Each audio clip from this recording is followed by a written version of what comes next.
Hey guys, this is Jaden Storm, coming to your Team Shadow Strike, and I have a new deck profile here for you guys. This is going to be, as you can tell from the video, this is going to be my Hyakki Vogue Reverse Murakumo deck profile. I finally have a Murakumo deck of my own. I had one a long time ago, but I ended up selling it because I just wasn't playing it. I wanted to build this one because I thought the dragon was really, really cool. I will say, guys, in playtesting with this, I have thoroughly enjoyed playing with this deck. It is a lot of fun.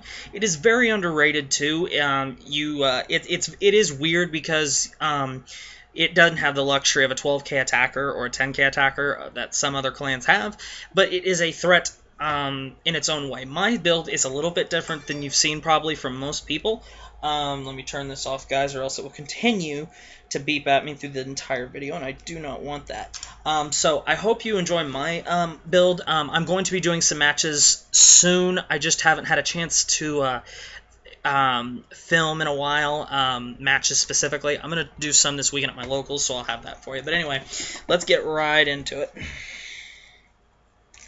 So for my starter, I use Stealth Rogue of Body Replacement Kokunimaru.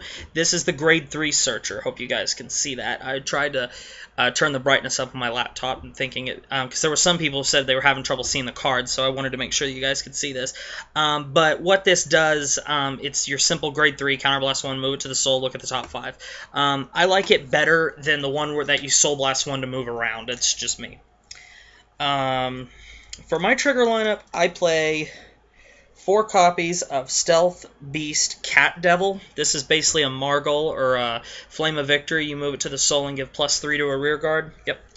And then I play 2 copies of Stealth Beast Moon Edge for 6 critical triggers. And then I play 4 copies of Dark Knight Stealth Rogue Clog, 4 stand triggers. And then 2 copies of Stealth Fiend Kagura's Spirit for 6 stand total. And then, of course, I play 4 copies of Stealth Fiend Yukura Hime for 4 heal. So 6 crit, 6 stand, and 4 heal trigger. That has been what I've been using in playtesting. It's been working really good. The ability to hit stand triggers when you're standing your rearguard Vogue reverses are very, very good. Grade 1s. I play 4 copies of Stealth Beast Leaves Mirage. Now, I do know the perfect guard. I do realize there is a quintet wall now, guys, but I do not like the quintet wall because if your Vogues get damage checked too many times or get sent to the drop zone, they're just gone. I don't want them gone. I want them live, so I don't use the quintet wall. You are welcome to if you want. If you do use the quintet wall, I would recommend probably draw triggers, so maybe you can hunt down the Vogues quicker, because if you are going to play the quintet wall, you need to make sure that you have your Vogue play in check, that you are going to be able to pull that off, because that is what is more than likely going to win you the game. For the rest of the grade 1s, I play 4 Stealth Rogue of Silence Shiji Mumaru. It is the 8k vanilla. I think it is a must since we don't have a 7k that becomes a 10k attacker or a 12k attacker. Makes your columns much bigger. And then for the rest of another grade 1 I play is 4 copies of Stealth Beast Metamorphox. And I play 2 of each print. They were promos from the set 14 box. I played 2 of each print. But basically, when they're called to a rear guard, you can unlock a card. This card, it leads you to being able to use Rogue's effect, lock 2, give +10 to all 3 of your Vogue reverses, then call this in your last back row rear guard spot, unflip one of them, and then lock both of them back again. So you can give 20,000 power to all 3 of your front row Vogue reverses and have on break ride 41 and 2 31s. And then if you can do it the following turn and you have another Fox in your hand, you can just have 3 31s. It is very, very hard for your opponent to deal with that when they're sitting at 11 or even 13 and you're high 30s. For my last grade 1, I play 2 copies of Stealth Fiend Oboro card. This is mainly there just in case I'm not pulling boosters and I have one on the board. I can call this and call out another one. It's literally just there as a tech because I couldn't find something that I would rather play. Some people said, well, why don't you play the grade 1 from set 14 where you Soul Blast 1 and move it? That is definitely an option. I just didn't feel like doing that. You definitely could. I might go back to that, but I actually used a Robo card the other day and it really benefited me, so I'm going to stick with it for now. For grade 2s, I play 4 copies of Stealth Beast, 4 copies of Stealth Beast Bloody Mist. This is your simple 10k vanilla. I love this card's artwork, but also I think it's important that you do play this, because since we don't have a 12k attacker, I think that means then we have to max out on the 10k. That's just how I view it. Just because a 10k body, it's easier to guard against when it's on the rear guard, and when you're on the vanguard, it might prevent from... It prevents your opponent when you ride a 9k vanguard for them just dropping a 9k and launching an attack at you to where either take damage or guard it. So, for Stealth Beast, Bloody Mist. Then for my tech of the deck is I play 3 copies of Swift Archer Fushimi. This was came out of EB01 comic style, if you can even remember that. But his ability is rather interesting. When you ride him, I think his ability has always been worded very weird.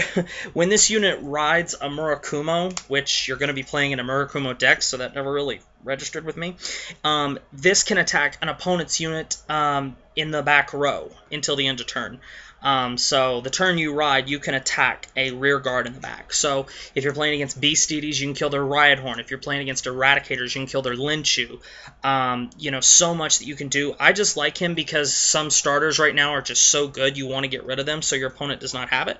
So I play 3 Fushimi. And then I played 2 Stealth Beast White Mane. You don't do a whole lot of counterblasting in this deck. You have the Break Ride, and then you have a Robo card if you use it, and then you have the starters. So, and then you possibly have Vogue, but, you know, I mean, I still play 2 of them because it is a good option. And then finally, I decided you have to have some option in some way of putting the Vogue reverses back into the deck if you damage check them and put them in the damage zone. So I played 2 copies of Stealth Beast Spellhound. These are the self-damagers for Murakumo. You call them, counterblast 1, and move the top card of your deck to the damage zone. This is so I can get those back in the deck to set up for my major play in the end, because it is very important that you have those to be able to do that. And then for the grade 3s, we play 4 copies of Covert Demonic Dragon Kagura Bloom. So, this is the Murakumo Break Ride from set 14. Its ability is Limit Break. When a Murakumo rides this unit, you may counterblast 1, and if you do, choose your Vanguard until the end of that turn. That unit gets plus 10,000 power. And you may search your deck for up to 2 cards with the same name as that card and call them to rear guard and shuffle your deck. And at the end of that turn, return those units called with this effect to your hand. So what you do is you Break Ride, Vogue Reverse, Counterblast 1, Vogue Reverse on the Vanguard gains plus 10,000 power, and then you Superior Call 2 more from the deck, and then that's when you go into your Limit Break and effects to where you can get your big attackers. So I even, once when I was waiting before I went into Vogue, I even broke Rogue Kagura Bloom on top of Kagura Bloom and then called out the other 2. So, this is the grade 3 you want to ride first. You do not want to have to ride Vogue first, trust me. You still can win, it's just not easy. And then for the grade 5, the boss of the deck, obviously, is we play 4 copies of Covert Demonic Dragon Hyakki Vogue Reverse. I really, really love this card's artwork. It looks really badass. I like how his Link Joker ring is real shadowy behind him, you know, since he's a ninja. So let me read to you his effect. His ability is Limit Break.